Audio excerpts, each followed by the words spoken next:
Hari ini kita akan belajar kembali tentang kebenaran firman Tuhan. Saya berdoa Bapak Ibu benar-benar mengalami kedewasaan di dalam Kristus, sehingga ngerti firman, ngerti kebenaran, tidak mudah disesatkan, tidak mudah dibohongi oleh siapapun namanya.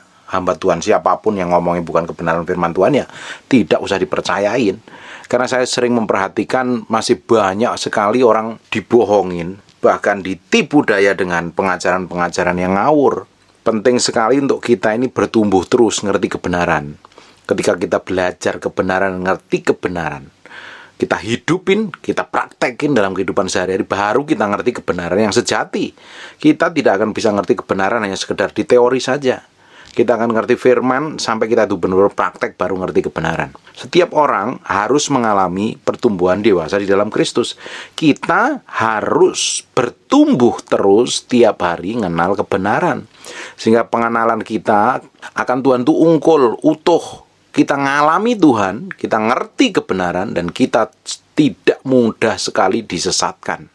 Saya perhatikan masih banyak orang lagi masih dibohongin dengan hal-hal yang sifatnya mistis, berbau nubuatan, penglihatan, dan lain sebagainya. Semua nubuatan itu harus diuji kebenarannya, harus diuji, harus diteguhkan, baru bisa dinyatakan kebenaran. Tapi hari ini seringkali banyak orang gampang sekali nubuatan. Belajar firman tidak, bangun hubungan dengan Tuhan tidak, memiliki pengalaman dengan Tuhan tidak, tapi ngomong-ngomong tentang nubuatan, membicarakan masa depan seakan-akan bahwa apa yang dikatakan itu benar dari Tuhan, sehingga membuat banyak orang percaya yang masih rohaninya belum dewasa mudah sekali disesatkan, mudah sekali dibingungkan. Dan saya berdoa Bapak Ibu yang rajin mendengarkan apa yang saya sampaikan ini bertumbuh terus di dalam Kristus, kuat, kokoh, tidak mudah diombang-ambingkan oleh pengajaran yang neko-neko, yang aneh-aneh. Inti dari semua pengajaran hamba Tuhan siapapun namanya harus membawa orang itu dekat dengan Tuhan. Harus membawa orang itu semakin hari semakin berkenan dia dengan Tuhan. Tapi kalau dia khotbah, dia ngajar, dia nubuat hanya untuk menakut-nakutin, itu bukan berasal dari Tuhan. Dapat dijamin bisa dari keinginannya sendiri, pengen dihargai, pengen dihormatin, bisa juga dari Tuhan sedikit tapi dibumbuin dengan beraneka macam rasa sehingga kelihatan lebih garang, lebih hebat, lebih heboh. Bapak Ibu, kita harus ngerti kebenaran dan kita harus memiliki pengalaman dengan Tuhan. Kalau kita sendiri ngerti kebenaran dan mengalami Tuhan secara pribadi, kita tidak akan mudah diombang-ambingkan. Kita tahu persis patokannya adalah firman Tuhan. Hari ini banyak orang menyatakan dirinya dapat penglihatan atas nama Tuhan, melihat hal-hal yang aneh-aneh di masa yang akan datang. Nah, bisa saja itu dari Tuhan, bisa saja juga dari dagingnya, bisa merekayasa. Karena hari ini kan orang kita nggak pernah tahu motivasi orang itu apa. Yang paling tahu motivasi seseorang adalah dirinya sendiri, dia dengan Tuhan. Tapi kita lihat akhir-akhir ini banyak orang cari sensasional kok.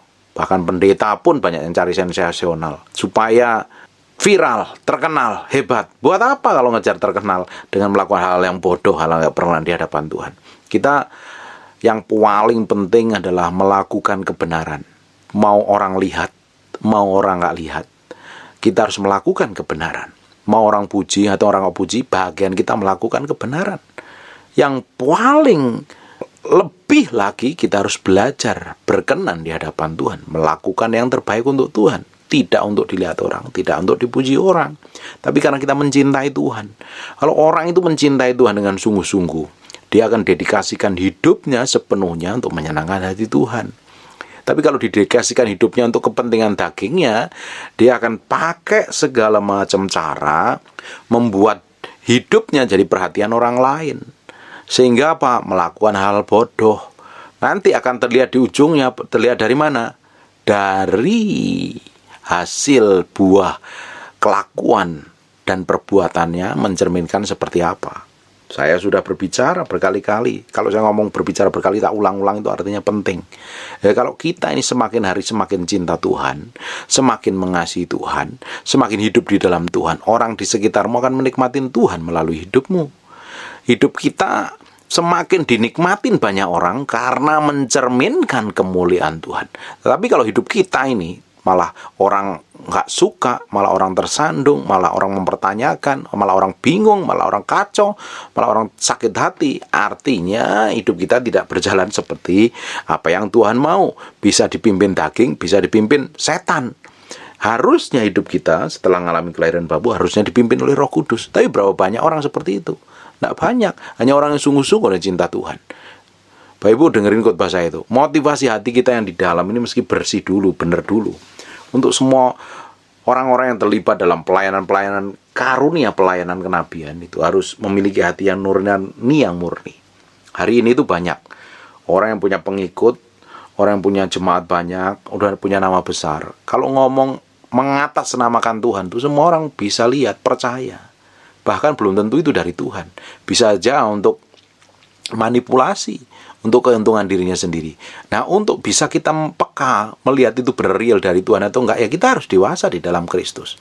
Kalau kita dewasa kan kita tahu membedakan mana yang jahat, mana yang tidak, mana yang berkenan di hadapan Tuhan, mana yang tidak. Tapi kalau kekristenan kita di rohani, nggak memiliki kepengetahuan firman, pinter ngomong tambah ngawur, gampang komentar, kelakuan tidak mencerminkan Kristus, malah kita mudah disesatkan. Kita harus tahu persis ini, supaya hidup kita ini semakin hari semakin didapatin berkenan di hadapan Tuhan. Buka sebentar di 1 Petrus pasal yang ketiga, mulai ayat yang ke-10. Siapa yang mau mencintai hidup dan mau melihat hari-hari baik, ia harus menjaga lidahnya terhadap yang jahat. Alkitab ngomong begini, kalau kamu nih mencintai hidup, kamu tuh hidupmu tuh penuh makna, nggak kamu pakai dengan sembarangan. Orang mencintai hidup itu artinya memakai hidupnya itu penuh makna, nggak buang waktu sembarangan, nggak ngomong sembarangan, dan pasti orang-orang begini pingin kerinduannya melihat hari-hari yang baik. Ia harus menjaga lidahnya, direm mulutnya, kalau perlu dikurangin kata-kata yang nggak penting. Berapa banyak kita nih seringkali orang tersandung dengan kita, orang tersinggung dengan sikap kita, karena apa? Kata-kata kita, lidahnya seringkali ngomong yang jahat. Ngomong apa?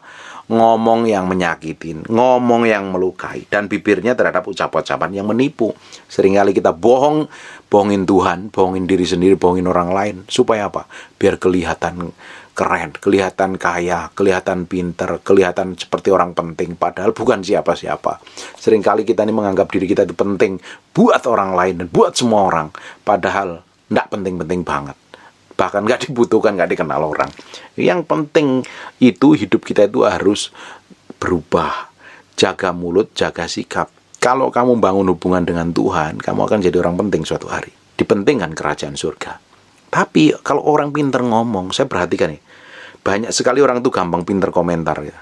Udah komentar ngomong ngalor ngidur, nggak taunya salah. Kan bikin malu. Ya daripada bikin malu diri sendiri, ya kan lebih baik, jauh lebih baik diem. Seringkali itu saya pingin ngomentarin orang lain itu, tapi tiba-tiba saya juga harus melihat dari kedalaman diri saya sendiri. Terus untungnya apa kalau saya ngomentarin? Nanti dia tersinggung apa enggak? Dia terluka apa enggak?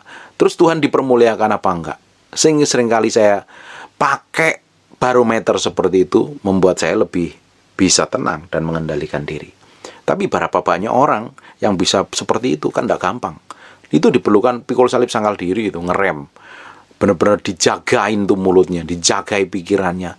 Ini selaras dengan Tuhan apa tidak ini? Ini berkenan di hadapan Tuhan apa tidak? Nah, standar kita sebagai orang percaya itu seperti itu. Standar kita setelah kita menjadi orang lahir baru, standar kita kerajaan Allah. Harus memiliki standar yang tinggi sekali. Standarnya Tuhan itu tinggi sekali. Kita nggak bisa pakai cara pikir, cara pandang, standar dunia.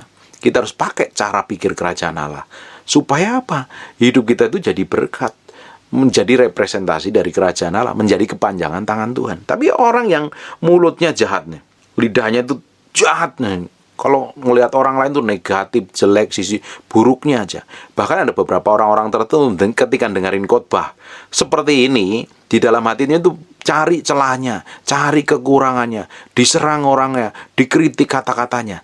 Loh, kalau kamu modelnya kayak begitu, kalau kita ini modelnya kayak seperti itu, kita nggak akan dapat apa-apa loh. Kalau kita ini gampang ngomong negatif sekali tentang orang lain, dengerin pendeta aja diomongin yang negatif, orang lain lewat diomongin negatif. Siapapun juga yang kelihatan di depan mata kita, seringkali kita ngelihatnya dari sisi yang negatif. Kalau kita itu seperti itu, dapat dipastikan hidup kita tidak akan mendapat hal yang baik di masa yang akan datang. Kita akan melihat hari-hari yang buruk malahan. Orang tersandung, orang terluka, orang disakiti. Coba cek masing-masing hari ini. Kita, dengan istri kita, dengan pasangan kita, dengan suami kita. Kebanyakan benar-benar kita ini menjaga lidah kita apa tidak? Terutama dengan anak kita. Karena merasa kita ini punya otoritas sebagai bapak, sebagai ibu. Dengan anak kita, kita bisa ngomong sembarangan, bisa ngutukin bahkan. Kalau kita melakukan hal seperti itu, bukan akan melihat hari-hari baik buat anak depanmu. Kamu akan melihat hari-hari buruk kalau mulutmu tidak bisa dikendalikan dengan baik. Baik Ibu, kita akan melihat bagaimana Tuhan memberkatin kita, Tuhan mengurapi, Tuhan menjagain kita, tapi harus dimulai dengan menjaga lidah kita. Jangan sampai bibir kita ini mengeluarkan ucapan-ucapan yang menipu, membohongin Tuhan, membohongin diri sendiri, membohongin orang lain. Pengen kelihatan hebat, pengen kelihatan rohani, padahal di dalamnya bobrok dan rusak. Bukankah kita udah menipu diri sendiri dan menipu Tuhan? Harusnya apa yang di mulut kita, itu juga apa yang di dalam hati kita. Kalau di dalam hatimu kotor, busuk, jelek, buruk, ya pasti manifestasinya dari perkataannya mulutnya jelek pula.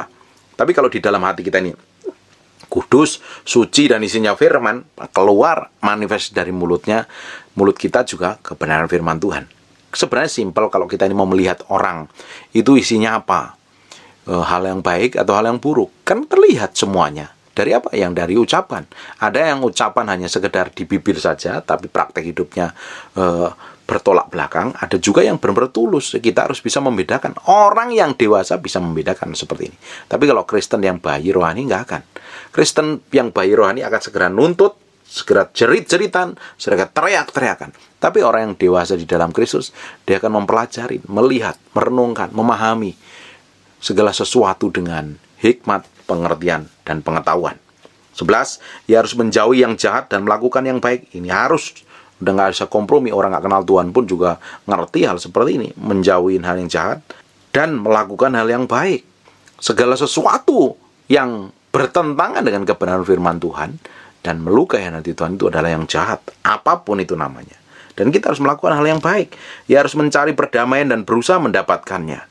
Kalau ribut, gegeran, gak cocok sama orang lain, jauh lebih baik cepat berdamai. Bukan malah disimpan, malah dipanas-panasin. Saya melihat beberapa orang ya, ketika ada orang itu bermasalah dengan orang lain, manas-manasin. Istilah orang Jakarta itu ngomporin. Sehingga tambah runyam, tambah rumit. Tapi Alkitab ngomong begini, ia harus menjauhi yang jahat dan melakukan yang baik. Ia harus mencari perdamaian dan berusaha mendapatkannya. Kita tidak akan bisa ketemu damai, dan hidup kita tidak akan bisa mendapat damai sampai kita menerima sang sumber damai itu Yesus Kristus sendiri dalam diri hidup kita. Orang ingin damai dengan ke gunung, ke hutan, kemah di hutan. Dia damainya sebentar. Atau ada yang nonton film, beli mobil, beli barang atau apapun juga, ingin dapatkan damai. Tapi hanya sementara waktu.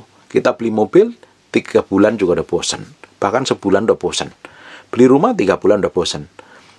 Tapi kalau rumah, ya kita kan harus tempatin terus-terusan sampai kapanpun. Tapi kalau beli barang-barang tertentu itu, beli handphone aja paling senangnya itu seminggu. Setelah itu juga udah bosan. Apapun yang sifatnya materi di dunia ini, tidak ada yang memberikan damai kekekalan. Kita sedih nonton film di bioskop atau di mana gitu, paling juga sebentar, nanti pulang udah selesai acaranya, mulai rasa damai, rasa tenangnya itu mulai hilang. Hanya Yesus di dalam diri kita itu, dalam hati kita itu ada sebuah ruang kosong seperti puzzle, dan itu pas ketika kita undang Yesus masuk di dalam hati kita. Kita undang dia bertahta, kita undang dia bertinggal, berkuasa, menguasai dan mengendalikan hidup kita. Baru kita akan ketemukan damai. Damai tidak akan bisa dicari di tempat manapun juga. Kamu jalan-jalan ke luar negeri, beli rumah baru, beli mobil baru, beli baju baru, tidak akan membuat damaimu akan tenang. Akan abadi damainya dalam diri Yesus. Bahkan kalau kita ribut sekalipun, kita harus cepat selesaikan supaya kita mendapatkan damai sejahtera di dalam hati kita. Kita harus belajar melakukan yang terbaik, melakukan seperti yang Tuhan mau. Apa? Ya, kita harus datengin, berdamai. Jangan malah ribut, jangan gegeran, jangan malah ngomporin. Kita harus menjadi pendamai. Karena apa? Yesus yang sumber damai itu tinggal di dalam diri kita. Orang model kayak begini ya. Orang yang gampang berdamai, hatinya tenang, mulutnya dijaga, ditempatkan sama siapapun, itu akan adem, ayem. Bahkan ditempatkan dengan orang-orang yang kelakuannya buruk pun, orang kelakuan yang buruk itu akan berubah menjadi baik loh. Tapi banyak sekali orang, saya temuin dengan mata kepala saya sendiri, ketika dia bertemu dengan si A, si B, si C, ditempatkan dimanapun, selalu bikin trouble. Berteman dengan siapapun, selalu ribut. Karena apa? Merasa dirinya benar, merasa dirinya suci, merasa dirinya pinter, merasa dirinya hebat, merasa dirinya ganteng, merasa dirinya cantik. Sehingga mulai merendahkan, memandang rendah orang lain, nggak menghormatin, nggak saling menghargain. Egonya tinggi. Akhirnya nggak jadi berkat. Ribut, geger, ngamuk, dan lain sebagainya. Bapak Ibu, kita harus belajar menjadi orang yang mengasihi Tuhan, mencintai Tuhan, menomorsatukan Tuhan dalam kehidupan kita. Baru hidup kita bisa menjadi berkat bagi banyak orang, menjadi representasi bagi kerajaan Allah. Kita akan menjadi orang yang membawa damai dimanapun kita berada. Harusnya kita menjadi pembawa kabar sukacita dan membawa hidup kita membawa kedamaian, bukan malah ribut dan gegeran. 12. Sebab mata Tuhan tertuju kepada orang-orang benar. Hari ini mata Tuhan sedang menjelajah ke seluruh bumi. Di dalam Tawarik dijelaskan, mencari orang yang hatinya bersungguh hati kepada Dia, orang yang benar, mau berubah, mau berjalan dalam ketetapan Tuhan, dan telinga Tuhan selalu mendengarkan permohonan orang-orang yang seperti ini. Ketika dia minta tolong, Tuhan campur tangan. Seringkali kadang kita hanya pingin aja di dalam hati kita, Tuhan tiba-tiba sediakan. Karena Tuhan tahu persis. Nah, Tuhan tuh mau hati kita. Mau hati kita itu didapatin benar di hadapan Tuhan. Apapun yang Bapak Ibu kerjakan, apa Ibu yang lakukan, aktivitas, apapun yang dikerjakan, Tuhan sedang melihat dari kedalaman hati kita. Kita itu melakukannya tulus untuk Tuhan atau bukan. Karena banyak orang seringkali segala sesuatu yang dilakukan pusatnya pada diri sendiri. Aku untung apa? Kemarin, karena ada orang yang nabur baju bekas, ada salah satu orang yang cintakan Tuhan itu menabur baju bekas. Dan saya meski salurkan. Dan kebetulan ada anak buah di toko yang harusnya dibuka, dibongkar supaya baju-baju itu diberesin dengan baik, supaya orang bisa ngambil dengan baik, disalurkan dengan baik. Tetapi malas sekali, karena mungkin dipikir, kalau saya melakukan itu untungnya apa? Aku untungnya apa? Akhirnya ya kita mesti ajarin orang-orang model seperti ini supaya fokus hidupnya bukan untuk diri sendiri, bisa menjadi berkat buat orang lain. Bapak Ibu, kalau kita ini fokus pada diri sendiri ya, nanti untungku apa kalau melakukan ini? Kalau aku pelayanan untungku apa? Aku berdoa, aku nyembah Tuhan, aku ke gereja, aku ketemu si A si B, aku ngomong kebenaran, aku bersaksi, untungku apa? Kalau kita melakukan segala sesuatu atas dasar untung dan rugi, kita akan menjadi orang yang egois sekali. Nggak peduli dengan Tuhan, nggak peduli dengan perasaan Tuhan. Kita menjadi orang yang masa bodoh dan nggak peduli dengan apapun yang Tuhan mau kerjakan dalam kehidupan kita. Nah, kalau kita didapatin seperti itu, tidak mungkin orang akan diberkati melalui hidup kita. Malah jadi batu sandungan. Dan tidak mungkin Tuhan akan percayakan hal-hal yang besar yang menjadi harusnya tujuan Tuhan dalam hidup kita. Amin. Sebab mata Tuhan tertuju kepada orang-orang benar dan telinganya kepada permohonan mereka yang minta tolong. Kalau orang itu benar, sikap hatinya benar, mulutnya benar, hatinya benar, orang model kayak begini pasti ditolong Tuhan, pasti disertain Tuhan.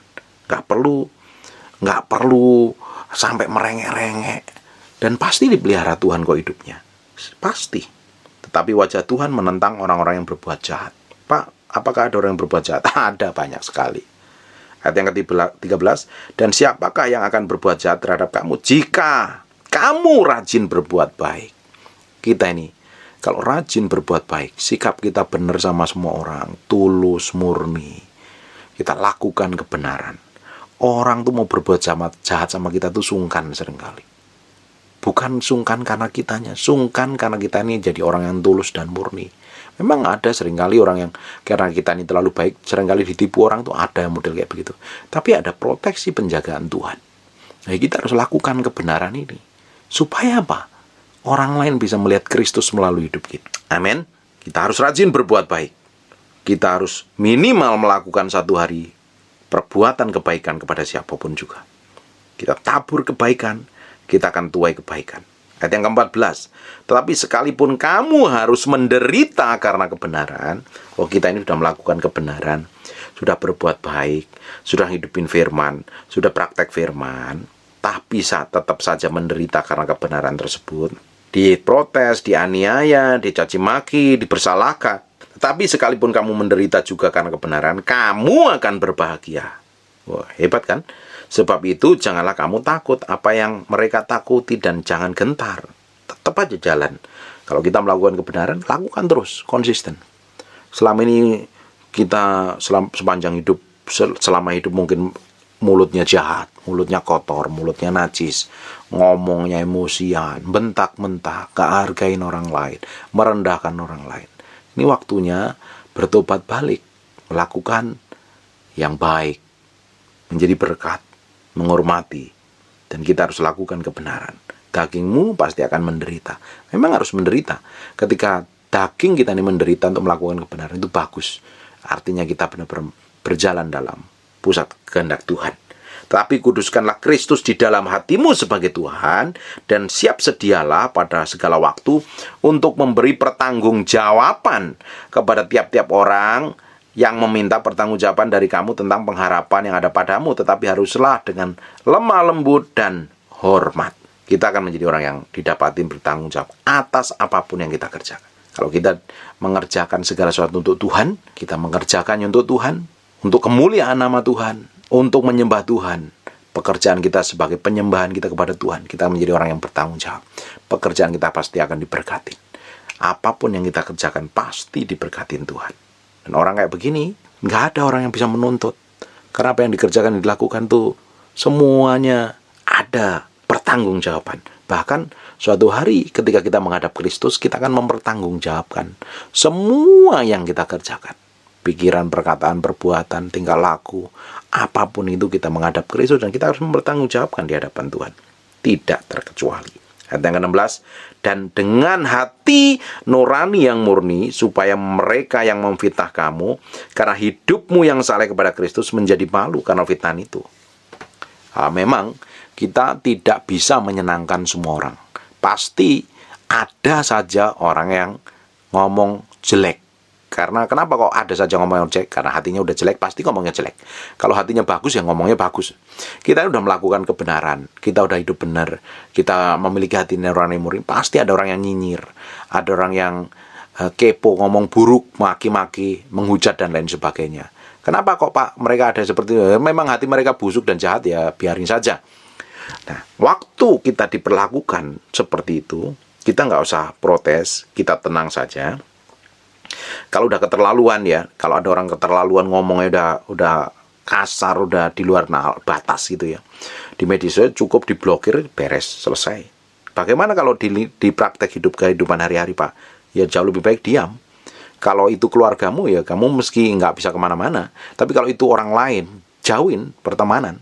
Kalau itu keluargamu jauh lebih baik jangan banyak ngomong, diam saja. Tapi tunjukin bahwa sikap dan perbuatan kita itu sudah berubah. Nanti orang lain akan melihat. Mereka akan malu. Kalau hidup kita itu melakukan kebenaran, kalau kita difitnah, dituduh, dan kita diam aja, mereka sendiri akan suatu hari akan malu, dipermalukan bahkan. Dengan ayat 16, dan dengan hati nurani yang murni, supaya mereka yang memfitnah, hidup kita pasti ada yang model-model kayak begini. Difitnah, dituduh, dicaci maki, dihujat, dikata-katain, itu pasti ada nih. Yang memfitnah kamu karena hidupmu yang saleh kepada Kristus. Kamu tuh kayak pendeta, kamu tuh sok rohani, kamu tuh sok bener sendiri. Seringkali orang dikata-katakan seperti ini. Mereka menjadi malu karena fitnahan mereka itu. Kita kadang nggak perlu membela diri ketika ada orang memperlakukan buruk. Dan pada kenyataannya, tidak semua orang pasti suka dengan kita. Ada saja yang jahat mulutnya, ada yang buruk. Tapi selama kita melakukan kebenaran, enjoy saja. Nggak usah ribut konferensi pers itu. Izinkan Tuhan memprotes, membentuk, dan membela kita dengan caranya Tuhan yang ajaib. Itu baru mereka akan dipermalukan. Kenapa nih? Seringkali kan saya ngomong, khotbah itu ngomong begini. Kalau kamu diperlakukan buruk, difitnah, dituduh, dicaci maki, bahkan diperlakukan yang jahat sekalipun tuh, jangan balas. Saya seringkali jangan balas. Biarin saja. Diam, bawa ke hadapan Tuhan. Karena apa? Kalau kita diam dan tidak balas, Tuhan akan bela kita. Tapi kalau kita balas, Tuhan nggak akan bela orang. Kita udah dapat pembelaan, kita bela sendiri. Tapi waktu kita berserah kepada Tuhan dan tidak melakukan pembalasan, menyerahkannya pada Tuhan, beri waktu untuk Tuhan, justru biasanya mereka akan dipermalukan dengan caranya Tuhan yang ajaib. Tapi kan daging kita seringkali nggak terima. Seringkali kita ini kalau sering ditekan, dianiaya, dicaci maki, dituduh fitnah, kita cepat maunya respon, membela. Bahkan kalau berdoa sama Tuhan, kalau bisa cepat ada petir menyambar-nyambar di atas kepala orang yang memfitnah dan menuduh kita. Kan maunya seperti itu. Tuhan cara kerjanya nggak seperti itu. Kita harus ngikutin ritme dan cara kerja Tuhan. Kita waktu diperlakukan buruk, Tuhan seringkali malah diam nggak ngapa-ngapain. Supaya apa? Kita tetap memiliki respon yang benar di hadapan Tuhan. Waktu kita memiliki sikap dan respon yang benar di hadapan Tuhan, Tuhan ajarin. Dan titik tertentu waktu kita mengalami kemenangan, Tuhan akan bela. Amin. Enjoy. Nggak usah pusing. Nggak usah panik, nggak usah histeris. Nggak usah jerit-jeritan. Nikmatin terus bersama Tuhan. Tuhan akan menjadi pembela kita. 17. Sebab lebih baik menderita karena berbuat baik. Jelas kita harus menderita, melakukan kebaikan. Lebih baik menderita jika hal itu dikehendaki Allah daripada menderita karena jahat. Tapi kalau kita ini udah mulutnya kotor, sikapnya buruk, tukang fitnah, tukang adu domba, kepahitan, luka batin gak disembuh-sembuhin, menangnya sendiri, terus kamu menderita karena dijauhin orang lain, dianiaya atau diperlakukan buruk orang lain, ya kamu karena sikap hatimu buruk. Tapi kalau kita ini udah memiliki sikap hati yang benar di hadapan Tuhan, bersikap yang terbaik seperti yang Tuhan mau, tapi tetap saja orang memperlakukan buruk, nikmatin saja, tetap lakukan hal yang baik, Tuhan nanti akan bela. Enjoy, nikmatin bersama Tuhan. Tapi kan nggak semua orang bisa, pingin dagingnya cepat balas, cepat bereaksi. Seringkali malah bereaksi kita salah di hadapan Tuhan. Itu yang membuat kita tidak bertumbuh di dalam Kristus. Enjoy, nikmatin hidup kita. Kita harus nikmatin hidup kita bersama Tuhan. Kalau kita nikmatin hidup kita bersama Tuhan, kita izinkan Tuhan berperkara membela kita.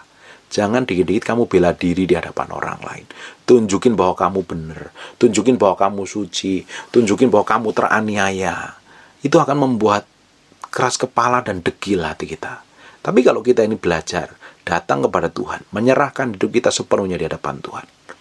Niru Tuhan. Aku sedang mengalami kejadian A, B, C, D, E, F, G. Aku menyerahkan dan taruh di hadapanmu. Engkau sendiri yang berperkara kepadaku. Itu akan membuat hati kita itu benar di hadapan Tuhan. Semakin hari semakin bertumbuh dewasa dalam Kristus. Yes. Tapi kalau dikit-dikit emosian, ngamuan, ribut, gegeran, bagaimana Tuhan dapatin kita menjadi orang yang benar dan berkenan di hadapan Tuhan? Amin. Enjoy.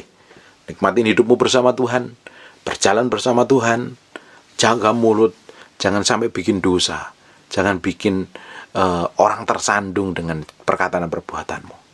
Dengerin baik-baik nih yang gampang komentar buruk terhadap orang lain, apalagi komentar buruk di media sosial. Itu artinya kamu gak bisa mengendalikan diri. Kamu ingin nunjukkan bahwa kamu benar, dan yang kamu komentarin itu salah. Bahkan kamu merasa berkenan sendiri di surga, dan orang yang komentar itu tidak berkenan di hadapan Tuhan. Gak perlu seperti itu. Kita harus belajar, semakin kita cinta Tuhan, semakin kita ngerti kebenaran, semakin kita diam, tidak banyak ngomong, tapi banyak melakukan segala sesuatu yang jadi berkat buat orang lain. Enjoy, nikmatin hidup bersama Tuhan. Nikmatin berjalan bersama Tuhan. Sekalipun mengalami hal yang tidak kita inginkan, tapi di ujung jalan, Tuhan pegang tangan kita, Tuhan menyertai kita. dan membawa kita dalam tingkat kedewasaan penuh di dalam Kristus dan dapat menjadi orang yang berkenan di hadapannya. Amin. God bless you.